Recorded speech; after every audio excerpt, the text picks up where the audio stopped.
This section then covers the general statistics for heads-up play in cash games. In heads-up play, the small blind is always the button. Okay, and the recommendation here is if you were to play heads-up strictly and very aggressively and as your main game, you would need to know all these numbers very, very well. Essentially, a lot of people, especially in house games and stuff, when they're with their buddies, they like to play heads up to show off and whatever else. Just know that it's ridiculous concerning variance, and your open raising ranges are all well within the range of a maniac, and should also be so. So, range of a maniac in, let's say, in comparison with a full ring and also a six max game. And here we've got raise sizes from the small blind, generally 3 big blinds, giving your opponent then 2-to-1 odds. And again here, adaptation and playing the player is everything in heads up. Your 3-bet calling range, that means you make an open range, an open raise from either this or this, or even 70% of all hands, and then the player in the big blind re-raises. Okay, he makes a 3-bet. 4-bet range, then jacks are better and ace kings. General notes on that. And then from the big blind, you've got here the defense range. Just means that your small blind open raises, and this is what you're going to be playing on with in general. And then defense can either be passive or active. So passive defense is, of course, just cold calling the 2-bet, the open raise from the small blind, and active or aggressive defense would then be re-raising, 3-betting and 4-betting. As, again, always, general rule, and there is no fixed must as such, especially in heads up. Again, I mean, it's always a good idea to play the player, and in heads up even more so.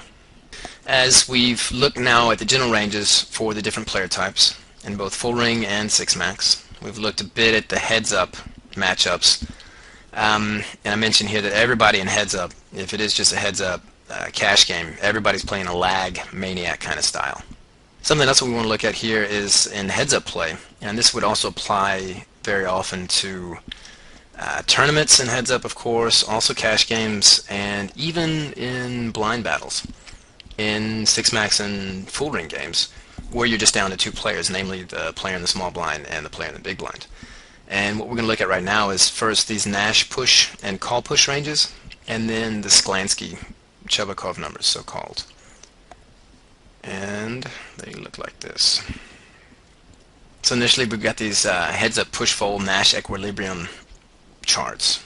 Okay, this means that you can push open from the small blind whenever your effective stacks are less than or equal to the respective big blinds listed below. And the way this works is you basically go to this chart here. You've got 10, let's call it a 10-8 offsuit. Okay, you can push that 10-8 offsuit from the small blind profitably whenever you have 17.5 big blinds or fewer. That might seem a bit funny, but it's the case because the likelihood of your opponent having a strong hand is markedly less in accordance with the number of players. So when you're in heads up, of course, the likelihood of an opponent having a very strong hand is as small as it gets. Okay, so you can profitably push based on fold equity again, of course, with a 10-8 offsuit open whenever you have 17.5 big blinds or fewer. And yeah, you can just look at these numbers as you go down. This is especially created by this HoldemResources.net for heads-up play in tournaments. And this would, of course, be the table that you would then call from the big blind with the respective number of big blinds or fewer with the given hands, if your opponent is pushing these ranges above. Okay, just as a quick heads up to that, and to show you how light people can push given respective stack sizes. For example, Jack 4 offsuit is a profitable open push with 5.4 big blinds. Again, just to hit home this point that I'll bring home this point that playing heads up is a wacky and wild game. Okay, and when you look at Sklansky-Chubokov numbers here, I've basically created this table from the numbers that these guys published, Sklansky and Chubokov, and what they've done here is analyzed where is it possible for me in the small blind, when it's folded around to me, to first turn over my cards and show them to my opponent in the big blind before I make a move, and then push all in. And at what range, based on certain stack sizes, is that profitable, even when the opponent only calls when he has an equity advantage? I hope that was clear. This means that these guys just sat down and said, okay, what is the maximum stack size I can have with respect to big blinds in order to be able to profitably push with any given hand, even when my opponent knows what I hold and plays mathematically perfectly. Alright, and yeah, wild idea, but really brilliant. It's also the basis of a lot of ICM theory for tournament play and stuff like that, but really, really brilliant. And what you see here is open pushes from the small blind. This would be basically a scenario where you're in heads up again, and what you can push profitably with the different stack sizes into your opponent in the big blind. So even with 15 big blinds, you can push open, right, with King 4 suited, even King 8 offsuit, Jack 10-0, right? And that every single time you do that with 15 big blinds or fewer, you're going to be making a profit in the very long run. Maybe not in any given hand, any given session, but that over the long run, even when your opponent only calls you down when he has an equity advantage.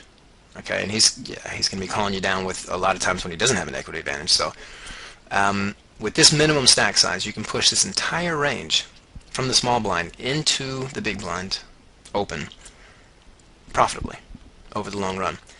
And you see here, even with 35 big blinds in your stack, you can open push with 4s, ace-5 suited, ace-8, and king-jack suited or better at 95 big blinds. Okay, that's basically when you're playing a big stack strategy in heads up. You can even push open with 9s or better or ace-queen or better in heads up play. And this is a breakdown for anytime you're making steal raises. And it's very, very clever. It's very, very good for you guys to know too when you're looking at player profiling and ranges and stuff like this. The ranges, of course, as we saw, especially in 6-max, become much wider in general as the position gets later. So for steals and re-steals, again defined in great detail in the video on bet types, but briefly here, a steal is completely independent of what you hold. It's a positionally defined move. It's when it's folded around to you and you're either in the cutoff, which is the position right before the button, on the button itself, or you're in the small blind and you make an open raise. So that's a quote-unquote steal raise. And a lot of players know these numbers, so they're going to be pushing exactly this range whenever they do so, given these stack sizes.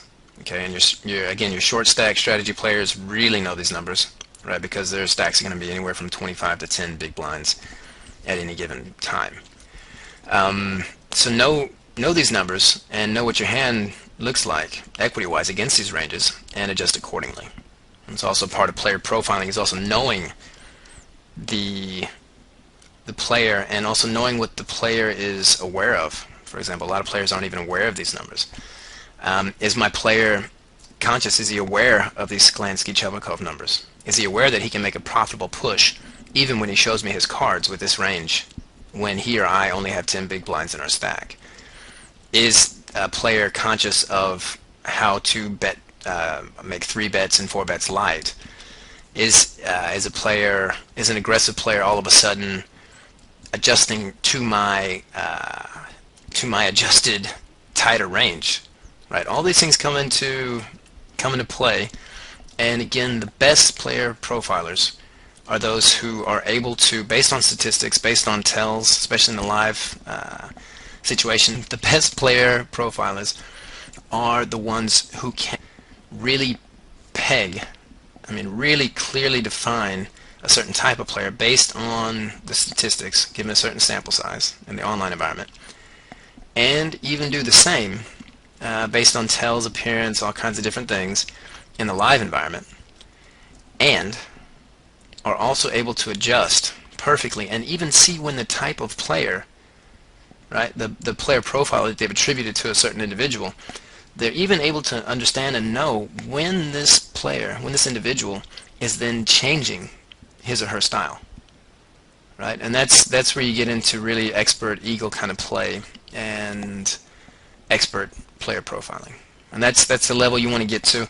That's not going to happen in a week, as is the goal of this video, but this information should definitely get you on your way. And yeah, with a few 100,000 hands, both online and live, you'll be amazed at how closely you can put players on ranges, even specific hands. And yeah, when you're at that level, you're really reaching the cream of the crop. And at that point, it's you've already seen all the different moves. You've seen hundreds and hundreds of thousands of hands, and the difference between players at that level very often, as Mike Carroll had mentioned, has to do with players who are able to excel in the psychological environment. I mean, understanding tells, again, this player profiling, perfect adjustments, this kind of stuff. And yeah, again, whenever you're playing players that are as good as you in general, or against players where you only have a slight edge, that's not going to be good for your win rate in the long run. So always take this information with you. Understand whom you're playing against and how many good players are on your table. And anytime you're generally at an advantage, right, and you have a solid edge, it's a good table to play on at. Anytime it's really close, you're not feeling it, you had a couple bad beats, etc., tilt is more likely and you need to move on. Okay, it's a general rule.